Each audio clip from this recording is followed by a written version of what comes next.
আজকে কিছু কথা বলবো, রাগ করবা? রাগ করো না, সঠিক কথা বলবো, সঠিকভাবে চলবো, ঠিক আছে? এইটা আসলে বলা উচিত বিধায় বলতেছি, রাগ করো না, ঠিক আছে?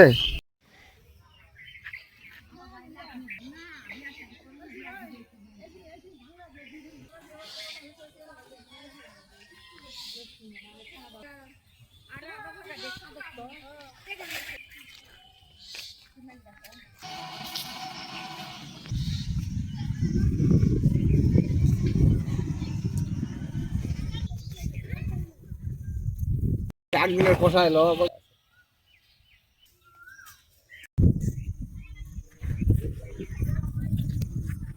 আসলে এই কথাটা বললে হয়তো অনেকে মন খারাপ করবে, কিন্তু তারপরেও বলা উচিত আমার। কারণ যেহেতু কন্টেন্ট তৈরি করি, আর যেহেতু সবার ভালোর জন্য কন্টেন্ট তৈরি করি, সবাইকে ভালো কিছু শেখানোর জন্য, জানানোর জন্য যেহেতু ভিডিওটা তৈরি করি, সে কারণে আমার দায়িত্ব থেকে আমি কথাটা বলছি যে আসলে এই কাজগুলো করা কিন্তু মোটেও হয়তো বা আমাদের ঠিক হচ্ছে না।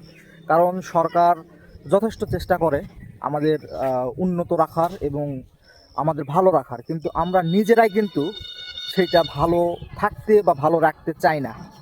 এই যে রাস্তাঘাটে ধান, যেহেতু আমাদের কৃষি প্রধান দেশ, সেক্ষেত্রে ধান হবেই, বৎসরে দুইবার ধান হয়, কিন্তু রাস্তাঘাটগুলো কিন্তু একটা বাজেটে হয়। একটা রাস্তা নষ্ট যখন হয়ে যায়, তখন এই রাস্তাটা ঠিক করা যে কতটা মানে কষ্টসাধ্য হয়ে পড়ে একটা সরকারের পক্ষে বা মানে প্রশাসনের পক্ষে, এটা কিন্তু মানে আমরা সাধারণ জনগণ বুঝি না।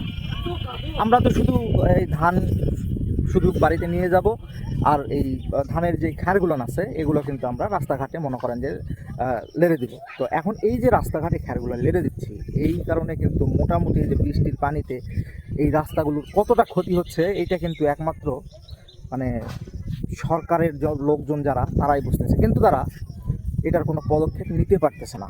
এই যে গত কয়েকদিন আগেও আমি মানে এই যে ধানের যে সিজনটা গেল আর কি, এই সিজনে কত দুর্ভোগ।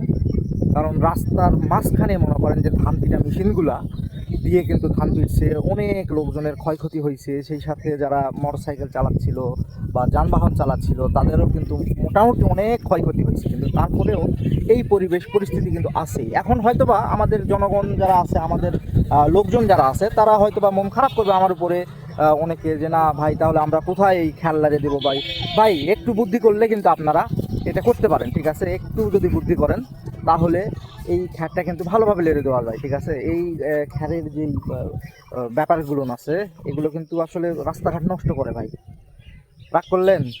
রাগ করে লাভ নাই, ঠিক আছে? যেটা সত্যি সেটাই।